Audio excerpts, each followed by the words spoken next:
ప్రభుత్వం వారి అకౌంట్లోకి అమౌంట్ ఇవ్వడం జరిగింది. దీనిపైన మీ అభిప్రాయం?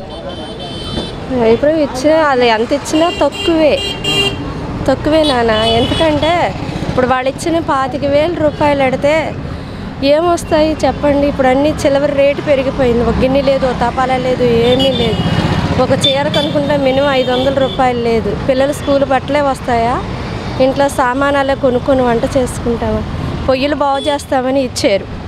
ఆ పొయ్యిలు ఏంటంటే వాళ్ళ కంపెనీకి సంబంధించి అయితేనే బాగు చేస్తున్నారు, లేకపోతే బాగు చెయ్యట్లే.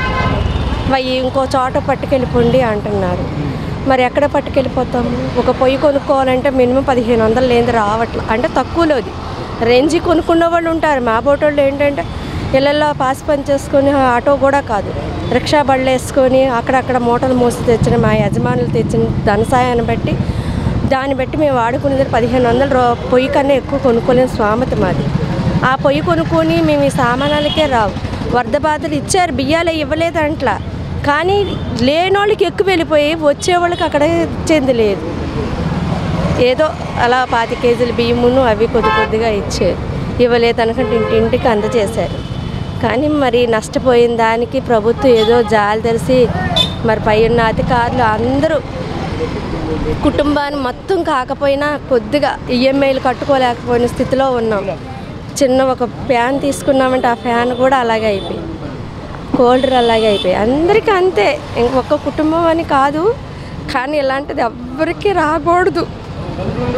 ఇలాంటి పరిస్థితి వచ్చిన ప్రతి ఒక్క కుటుంబానికి కూడా ప్రభుత్వమే కానీ పెద్దలే కానీ అధికారులు ఎంత ఇచ్చినా రుణం తీర్చలేరు వాళ్ళు.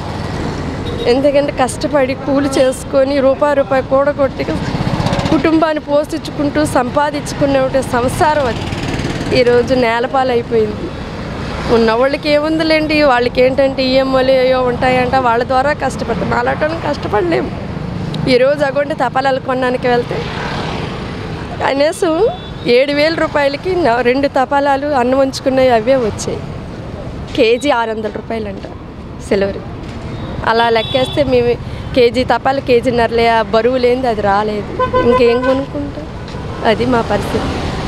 ఎవరికి చెప్పినా ఏడ్చి వాళ్ళ దగ్గర సులభంగా ఉండడం తప్ప ప్రజలు అంటే వాళ్ళు ఇలాంటి వాళ్ళు అనిపించుకుంటున్నారు తప్ప కానీ పేదోళ్ళకి చెయ్యోతనిచ్చి వీళ్ళు ఈ స్థితిలో ఉన్నారు, ఇంటికి వెళ్ళండి చూడండి, ఈ స్థితిలో ఉన్నోళ్ళకి ఏం చేస్తే బాగుంటుంది, వీళ్ళకి ఎంతవరకు ఇస్తే బాగుంటుంది అని ఇవ్వండి. అది పెద్దలకే కానీ అధికారులకే కానీ ప్రభుత్వానికి కానీ సరితెత్తి దండం పెడుతున్నారు. కాదమ్మా, కొంతమంది కూడా చెప్తున్నారు, కొంతమందికి పేర్లు ఇచ్చినా కానీ కొంతమందికి అమౌంట్ పడలేదని చెప్తున్నారు. నిజమేనంటారు? వెనక చేసి వస్తుంది అంటున్నారు. మరి అంత నిజమనేది భగవంతుడికే తెలియాలి కదా నాన్న. ఇప్పుడు వరదల్లోనూ చాలా పొరపాటు పనిచేస్తారు. నీటిలోకి వచ్చి పంచి పెట్టారే, అది ఎంతవరకు న్యాయం? ఫుడ్ వరకు అందించండి. ఆ బియ్యాలు ఉప్పులు ఇచ్చారు, వరద బాధితులు వచ్చి తీసుకున్నారా? ఇప్పుడు ఇంటింటికి ఎవరికి లేదో ఒక సొసైటీ ఉన్నవాళ్ళు, క్యాస్ట్ ఫీలింగ్ ఉన్నవాళ్ళు అక్కడున్న దగ్గరికి వెళ్ళి తెచ్చుకుంటున్నారే కానీ ఇలా ఇచ్చారా మీరు? ఏదో ఒడ్డున ఉన్నవాళ్ళే వెళ్ళి తెచ్చుకున్నారు, నీటిలో ఉన్నవాళ్ళు ఎలా తెచ్చుకున్నారమ్మా? వెళ్ళాయా లోన్కి ఎవరైనా? ఒక ట్రాక్టర్ వెళ్ళిందా, ఒక కారు వెళ్ళిందా, ఒక బైక్ వెళ్ళిందా? ఎందుకు చేశారు శ్రమ? కొన్ని వేల మంది వచ్చి సహకారం చేశారు, కాదని అంటలా. కానీ అది ఉత్తు వృధాగా వెళ్ళిన వాళ్ళకి వెళ్ళింది, ఈ నష్టపోయే వాళ్ళకి వెళ్ళలేదుగా. అది వస్తుంది అంటున్నారు. దేవుడు అనుగ్రహిస్తే అందరికీ వస్తుంది, లేకపోతే అక్కడితో ఆగిపోవద్దు. మీకు వచ్చాయమ్మా అమౌంట్? ఇంకా రాలేదు, వస్తుందని అన్నారు అంతే. అన్నీ పోయాయి, కట్టుకున్న బట్టలు కూడా లేవు. అదంతా బాడంతా కడుక్కున్నాము. ఇంకా భగవంతుడు ఇస్తే తీసుకుంటాం, లేకపోతే అప్పు చేస్తే ఇచ్చాము. 110 రూపాయలండి వడ్డీలు. ఎక్కడ చూడండి 5 రూపాయలు 10 రూపాయలు లేనిది ఎక్కడ మాకు ఈ సిటీలో వడ్డీ రావట్లేదు. 10,000 తీసుకొస్తే 5,000 ఎట్టి సామానాలు కొని తెచ్చుకున్నాం.